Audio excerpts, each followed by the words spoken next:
Praise the Lord. Welcome to kids Bible school. Hello kids, ఎలా ఉన్నారు అందరూ? ఈరోజు మన పాఠాన్ని స్టార్ట్ చేసుకుందామా?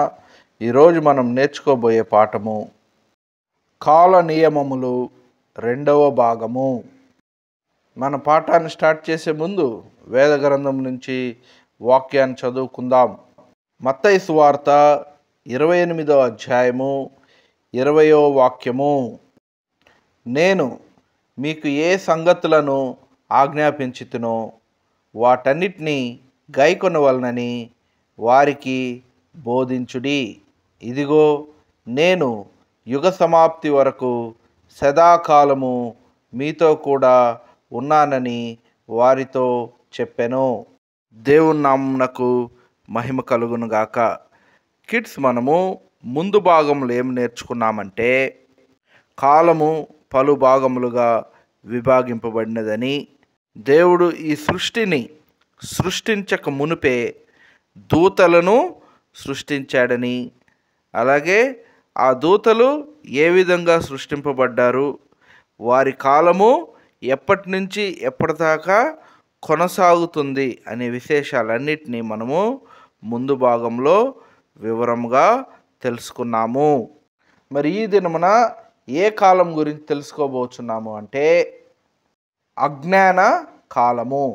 దేవదూతలు గర్వంతో పడిపోయినప్పుడు, ఆ శోధన కాలంలో వారు నిలవలేక, ఆ శోధనని జయించలేక వారు పడిపోయినప్పుడు, వారు అపవాదులుగా మార్చబడిన తర్వాత దేవుడు సృష్టించినటువంటి భూమిని అలాగే సమస్త సృష్టిని వారు నాశనం చేసిన తర్వాత కాలం నుంచి దేవుడు తిరిగి భూమిని రెనోవేట్ చేసి, అంటే తిరిగి సృష్టించి, మానవుణ్ణి సృష్టించి, ఏదైనా తోటను సృష్టించి, తర్వాత మానవుడు పాపం చేసి ఆ తోట నుంచి త్రోయబడిన కాలం వరకు అజ్ఞాన కాలమని చెప్తారు. ఎప్పుడైతే పడద్రోయబడిన దూతలు అపవాదిగా మారతారో, మారిన అపవాదులు దేవుడు సృష్టించిన భూమిని నిరాకారంగాను శూన్యంగాను మార్చేశారని మనం ఆదికాండము 1వ అధ్యాయము 2వ వాక్యంలో చదువుకొనవచ్చును. నిరాకారంగాను శూన్యముగా మార్చబడిన ఆ సృష్టిని దేవుడు పురోభివృద్ధి చేశాడని మనము ఆదికాండము 1వ అధ్యాయము మరియు 2వ అధ్యాయములలో చదువుకొనవచ్చును. అలాగే 6వ దినమున దేవుడు తన పోలిక చొప్పున తన స్వారూప్యంలో, అనగా తన స్వరూపమందు మానవుణ్ణి కలుగు చేశాడని, అలాగే ఆ మానవుణ్ణి సృష్టించినప్పుడు, ఆ మానవుణ్ణి కలుగు చేసినప్పుడు అతనికి 7 ఆశీర్వాదములు కూడా ఇచ్చాడని మనము ఈ పాఠంలో వివరంగా తెలుసుకుందాము. మొట్టమొదటిది నిత్య జీవము. దేవుడు మనుషుణ్ణి కలుగజేయక మునిపే జీవవృక్ష ఫలములను కూడా కలుగు చేశాడు. దేవుని యొక్క వాంఛ ఏంటంటే మనుషుడు ఆ జీవవృక్ష ఫలములు తిని జీవములో ఎదగవలెను. అంటే అతనికి నిత్యము జీవం ఉంటుంది అని దీని అర్థమై ఉన్నది. ఇక 2వ ఆశీర్వాదం ఏంటంటే దేవుడు మానవుణ్ణి దేవుని స్వరూపంలో కలుగు చేశాడు.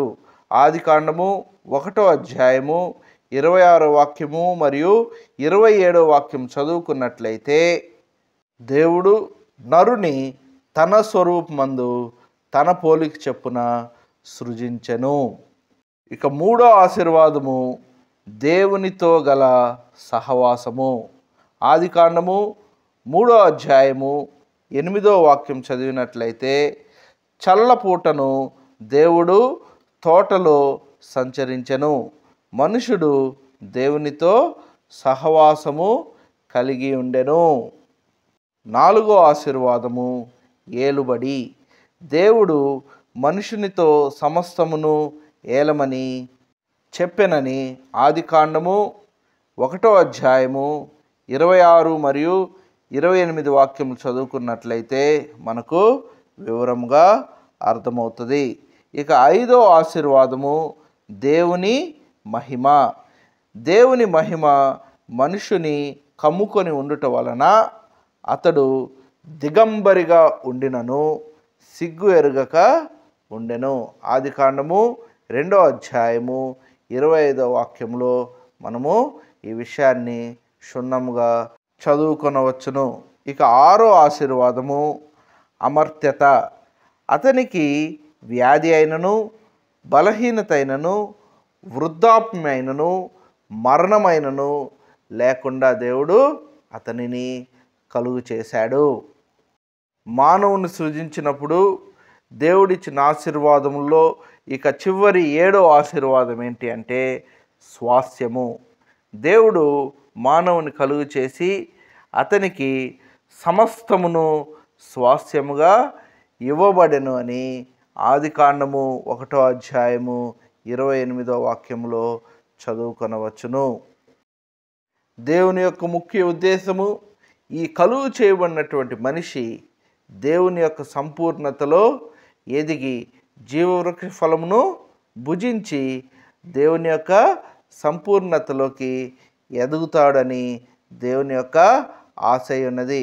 కానీ ఆ మనుషుడు దేవుని యొక్క ఆజ్ఞను మీరి పాపం చేసి అతడు పొందబో స్వాస్థ్యమును అతడు దేవుడు అనుకున్నటువంటి ఆ సంపూర్ణతలోకి ఎదగకుండా దేవుని వద్ద నుండి శాపమును పొంది అతడు పొందబో స్వాస్థ్యమును అలాగే దేవుడిచ్చినటువంటి ఈ 7 ఆశీర్వాదములను అతడు కోల్పోయి దేవుని చేత నిషేధింపబడి దేవుడు అతనికి నివాస స్థలముగా ఇచ్చినటువంటి ఏదెను వనంలో నుండి త్రోసివేయబడ్డాడు.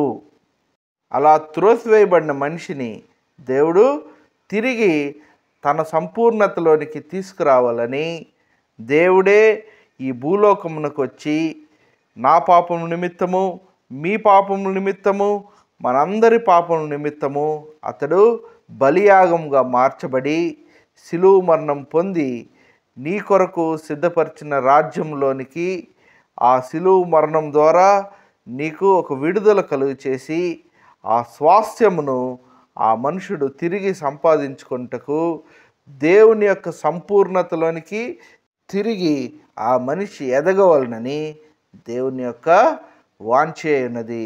అందుకే ఆయన 2వ మారు మేఘారూఢుడై రాబోచున్నాడు. ఎవరైతే ఆ సంపూర్ణతకు ఎదుగుతారో వారందరూ ఆయన్ని ఆ మేఘం మీద ఆయన మేఘారూఢుడై వచ్చినప్పుడు ఆయన కలుసుకొని ఆయన వారి కొరకు సిద్ధపరిచినటువంటి స్వాస్థ్యమును సంపాదించుకుంటారు. ఈ మాటలు వింటున్న ప్రియమైన బిడ్డలారా, మీరందరూ కూడా ఆ సంపూర్ణతలో ఎదగాలని నా వాంఛ ఉన్నది. ఇది అజ్ఞాన కాలం గురించినటువంటి చిన్న వివరణ. మిగతా కాలముల గురించి తరువాయి వచ్చే భాగముల్లో వివరముగా తెలుసుకుందాము. Praise the lord.